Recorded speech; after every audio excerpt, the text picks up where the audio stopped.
Bonjour à toutes et à tous. À l'occasion de ce mois saint, mois des jeunes chrétiens, nous recevons aujourd'hui le révérend Zoé Mpunga de l'église William Marion Branham, Royaume éternel, sous le thème le jeune chrétien et la Pâque. Alors, bonjour révérend. Bonjour, bonjour. On a bien décidé de choisir l'église Royaume éternel, tout simplement pour mettre un peu de lumière sur vos activités. Aussi, pourquoi pas, parce que vous faites partie aussi de la vie religieuse en parlant de Jésus-Christ. Alors, chez vous, comment a été instauré le mois de jeûne? Oui, chez nous, le mois d'avril, c'est un grand mois. Il y a même un élément nouveau qui sera pour vous aussi une information.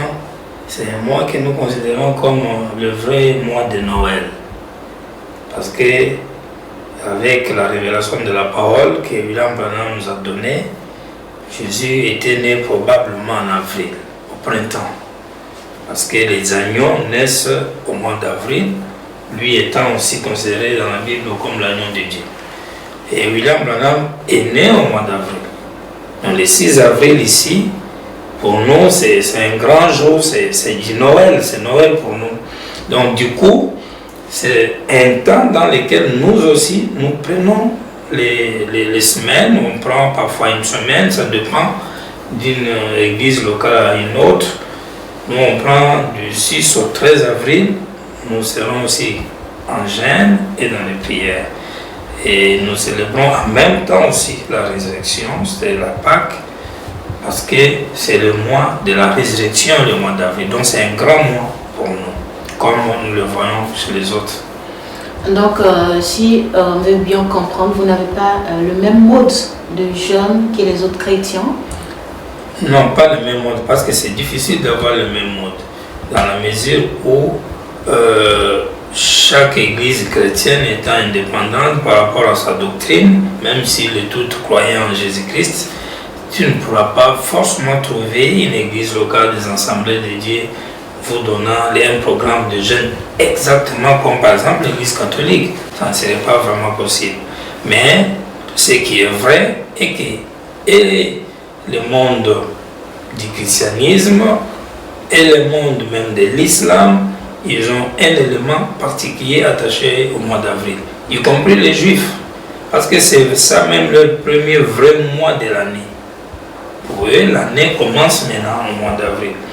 D'accord. Depuis le mois de jeûne qui a débuté avec les chrétiens catholiques, on va dire, c'est maintenant que vous, à votre niveau, vous allez commencer à jeûner. Oui. Quelles sont les attitudes à tenir lors du jeûne? Pendant le jeûne, c'est un temps où quelqu'un doit se priver. L'idée des jeûnes, c'est ça, c'est la privation, parce que dans le domaine spirituel, pour aller loin, gagner certains combats, gagner certaines choses, il faut à un moment se priver. Donc, il y a à côté de se priver, il y a à côté de méditation, de lecture et de la prière. Et nous avons un système de ce qu'on appelle la ligne de prière.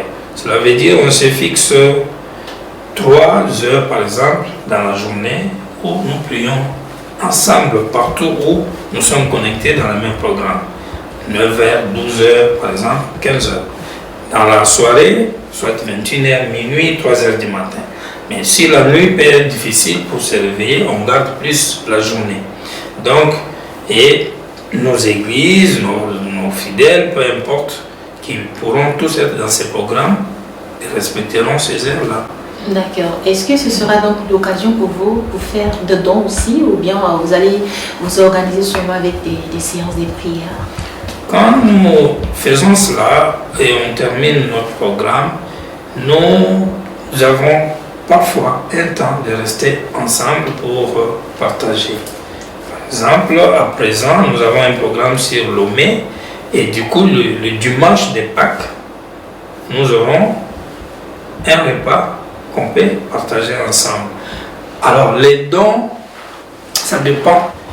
Mais pour la Pâque, pour ce temps ici, si nous avons des petits cadeaux, c'est plus encore aux enfants parce que nous parlons justement de Noël. Pour nous, comme je venais de le dire, c'est un mois de la venue de William Branham sur la terre et c'est très très grand pour nous. D'accord.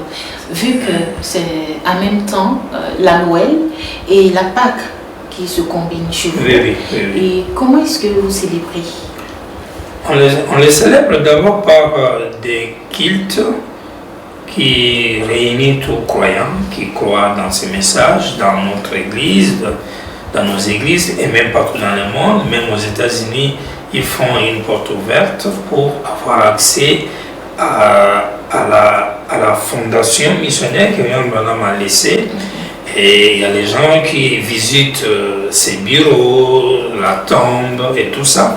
Alors nous, à notre niveau, nous donnons des prédications. Et nous, on a prévu le 9, le dimanche 9, où il y aura en même temps la Pâque chrétienne et où en même temps tombe au milieu du 6 au 13 pour nous. D'accord. Maintenant, on va revenir sur la fête de la Pâque. Alors, tout le monde sait que c'est une fête qui est reliée à Jésus-Christ et qui coïncide, selon vous, avec la naissance de votre prophète. Et pendant la Pâque, l'accent est mis sur quoi? Sur Branham ou sur Jésus-Christ? Oui, tu vois, la Pâque a une longue histoire. La Pâque commence avec Moïse. Exode 12, il faut quitter l'Égypte. C'est là où la Pâque est intervenue pour la première fois. Et en ce moment-là, ce n'est pas quelqu'un qui ressuscite des morts, mais c'est quelqu'un qui quitte l'esclavagisme pour aller dans son propre pays et être indépendant. C'est là où l'histoire a commencé et les Juifs ont célébré ces fêtes-là dans leurs fêtes tout au long de ces années, jusqu'à ce que Jésus est venu. Et quand Jésus est venu, il a aussi respecté ces Pâques-là. Et ça se faisait au mois d'Abib. Abib ou Nissan, quand vous vérifiez en hébreu, c'est avril ici dont nous parlons. Donc, et du coup, voilà Jésus qui entre à Jérusalem, il est tué, il meurt, troisième jour, il ressuscite. Et ça, c'est un des premiers grands événements chrétiens. Nous aimons bien cela et nous respectons bien cela. Maintenant, il est arrivé qu'au fil du temps, 2000 ans après, Dieu revient encore sur la terre pour accomplir le reste de sa parole, qui n'était pas encore fini avec la première venue de Jésus-Christ, parce que Jésus lui-même promet qu'il faut qu'il y ait encore la deuxième venue. Tout comme l'Ancien Testament jusqu'à aujourd'hui nous instruit toujours. Mais ce qui donnera la vie, ça ne sera plus le passé, mais c'est plus le présent, l'actualité. Pourquoi? Parce que Dieu disait quand la manne dort, si vous la mangez, vous mourrez. Non, il y a une manne fraîche qui vient chaque jour. Donc au jour d'aujourd'hui, nous disons que la Pâque, c'est un grand événement. Et à la fois, que cela soit ce qui était arrivé avec la délivrance d'Israël, on y pense en même temps. On pense à Jésus qui est venu et tout ce qui était arrivé dans sa vie, on y pense et on voit ce qu'il a accompli aujourd'hui. Si on doit retenir quelque chose de notre entretien aujourd'hui, on va faire juste 7 jours. Voilà, juste 7 jours de jeûne. Ce prophète est celui que Jésus avait annoncé après lui qui reviendra, n'est-ce pas? Cette partie, il y a un peu de nuances. Il faut bien essayer de bien donner des détails pour pouvoir faire comprendre. Oui, William Branham, c'est le prophète promis dans Malachie chapitre 4, que je vous enverrai, Élie le prophète, avant le jour de la fin du jugement dernier de Dieu. Il est aussi le prophète promis par Jésus-Christ lui-même, mais qu'il appelait un consolateur. Je vous enverrai un autre consolateur qui viendra vous parler de moi et vous enseigner les mystères, les choses à venir. Il est aussi le prophète dont parle la Bible dans l'Apocalypse 10, quand on dit à la voix du 7e ange, quand il va donner son message, le mystère de Dieu sera révélé. Et il y a beaucoup, on ne peut pas tout citer. Alors William Branham, en accomplissant ces mystères-là, il a incarné ce qu'on appelle le ministère du Fils de l'homme. Le ministère du Fils de l'homme veut dire Dieu qui vient sur la terre et qui travaille sous la forme d'un prophète. Moïse même, qui était son type à sa naissance, qui fut aussi toujours en avril. Et il y a eu des signes, il y a eu des problèmes à sa naissance. Tu verras qu'il était persécuté à sa naissance, tout comme Jésus. Et puis, quand il est mort, personne ne connaît sa tombe. Personne ne connaît la tombe de Moïse. Voilà. C'est parce qu'il jouait un rôle, un ministère du Fils de l'homme. Voilà pourquoi il dit Jésus sera comme lui. Parce qu'il a dit Dieu vous enverra un prophète comme moi. Donc il se comparait un peu à Jésus. Et quand Jésus vient, il a eu la mort qui n'était pas bonne du tout parce qu'il est maudit à la croix, tout ça. Mais après la tombe est vide parce qu'il était le Fils de l'homme. Et William Branham a vécu la même chose. Il est venu comme le Fils de l'homme.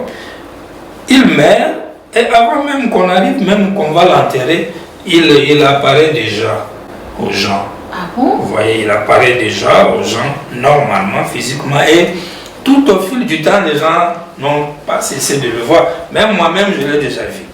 Donc tu vois que ça veut dire, lui aussi est ressuscité de mort. Et tout ça, nous fêtons ça. Dans les 6 au 13, là, il y a et la naissance et la résurrection. D'accord. Je pense que c'est bien détaillé. Les internautes auront plus de détails parce qu'il y a un peu de confusion quand on parle dans ce sens-là. Alors aujourd'hui, si vous devez laisser un message pendant ce mois béni, ce sera quel message? C'est un message de la vie. C'est le mois dans la nature qui nous montre la résurrection. Parce que même après l'hiver, qui est la mort, et du coup, naturellement, par les saisons de Dieu, la vie reprend. Donc, tout être humain qui vit sur la terre, peu importe sa religion, moi je peux lui dire, c'est un mois d'espoir. C'est un mois où, ne dis pas, comme moi je ne suis pas chrétien, ceci ou cela. Non, non, peu importe ta religion. C'est un temps où le ciel et la terre sont rapprochés. Donc, si tu veux vraiment parler à Dieu, que toi tu connaisses tel que toi tu les vois là, c'est un bon temps pour toi. D'accord, merci beaucoup d'avoir répondu franchement. Et il faut dire que c'était donc le thème jeune chrétien et la fête des Pâques pour ce mois béni. Et AT Communication a bien voulu vous solliciter pour vous arracher quelques mots. Nous sommes pratiquement donc à la fin de notre rencontre et nous allons vous laisser pourquoi pas donner un petit mot à l'endroit des AT Communication à notre public. Nous remercions beaucoup votre structure de communication qui nous permet de parler dans une fête qui fait que nous sommes tous dedans, malgré que nous pourrions la regarder dans plusieurs fenêtres différentes. Et pour notre part, beaucoup de succès qu'on souhaite à votre chaîne et encore que vos projets n'oubliez pas de prier aussi pour la structure AT Communication. Oui, en tout cas, du coup, on est disposé pour ça, parce que vous nous permettez de parler, donc on vous souhaite carrément le progrès. On vous soutient et merci beaucoup. C'est moi qui vous remercie. D'accord, très chers internautes, on a eu comme thème aujourd'hui le jeune chrétien et la fête des Pâques. Et notre pasteur, on va dire révérend, Zoé Mpunga, était donc avec nous pour débattre ce thème. Il est de l'église William Marion Branham au royaume éternel. Donc, on vous retrouve dans un prochain numéro. D'ici là, portez-vous bien.